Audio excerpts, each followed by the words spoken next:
we were talking about strikers. We were talking about these three clubs on the striker search: West Ham, Everton and Leeds. We were focusing on West Ham to begin with. We talked about David Moyes needing a striker. The name that everyone's talking about that they've been linked with, Sevilla's Youssef En-Nesyri. Dave, a player that performed well at the World Cup, he's had experience on the big stage as well. How much could that help a team like West Ham, considering last season where they got to? Yeah, I think, you know, they are interested in the player. It's quite difficult. I think he's got 2.5 years left on his contract. Sevilla haven't had the best of seasons so far. They'll be wanting to keep hold of their major assets at least until the end of the season.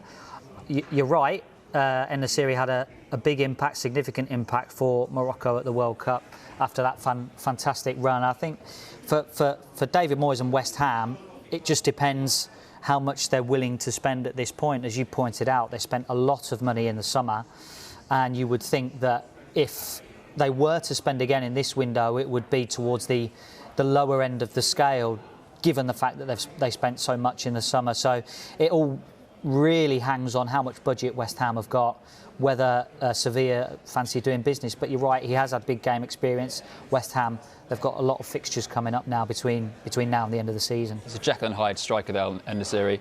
18 goals a season and a half ago, and then 5 since, including a big fat 0 this season, as Sevilla just 1 place above the relegation places, potentially moving to West Ham in a similar position. So I don't know which striker you're going to get. But like any loan, it's going to be a risk, isn't it? Also, Sevilla probably won't want to let one of their most important players. I know, obviously, 0 goal score, but obviously Sevilla think of him as a pretty important player, and they're only out of the relegation zone on goal difference in La Liga, which is remarkable for a club like Sevilla. But yeah, difficult to see whether or not they might let a player as important to them go in this window. Right, well, let's move on then. Frank Lampard's Everton, they're on the hunt for a striker as well. Everton struggling at the minute, Olivia. The need for a striker, well, it's quite clear, isn't it? Yeah, absolutely. Dominic Calvert-Lewin, obviously, I think is the man they really want to be able to rely on, but it's clear they can't just because of his injuries, just the 1 goal this season. Now, Everton are in a relegation battle, of course they are. When they signed Neal Maupay in the summer, he wasn't exactly prolific at Brighton. I think it's only Forest and Wolves that have scored less goals than Everton in the Premier League this season. So they need the goals from somewhere. Goal scorers are, like we say, the most important position, or one of at least. And that is why all the clubs in a similar position to Everton are going for one.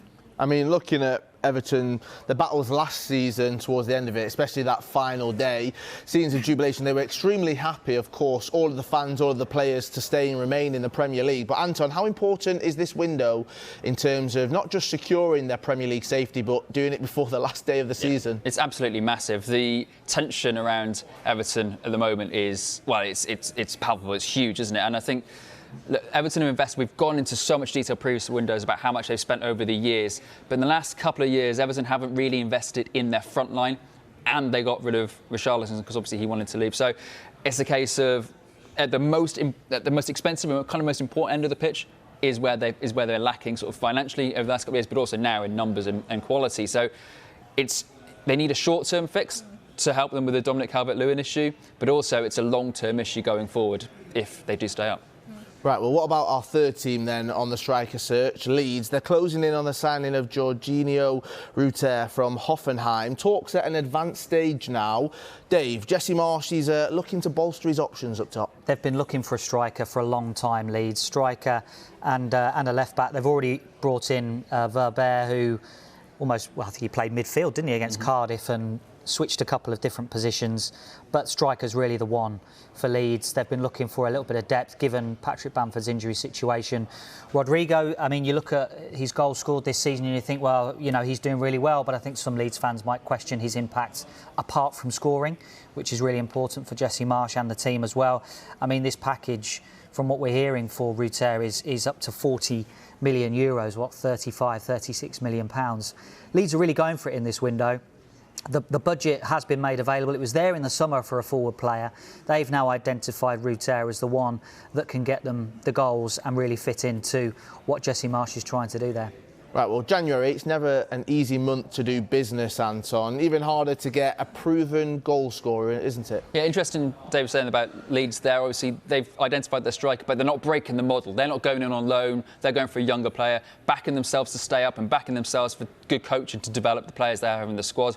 You look at other clubs, Southampton we're talking about, they're trying to get a striker in, Terry Moffi from Lorient, who's already scored 10 goals in Ligue 1 this season. So I feel like the clubs at the bottom in a little bit of an arms race to try to get better options, to try to sort of force their way up the table. Wolves are turning into FC vibes at the moment with their front three of Adama Traore, Ryan At-Nouri and Mateus Cunha, which is pure chaos if that works, because that could be a lot of fun considering, as you said earlier, the fewest goals in the Premier League. So all these clubs are going through taking different tactical, going through different tactics to try to get a better striker.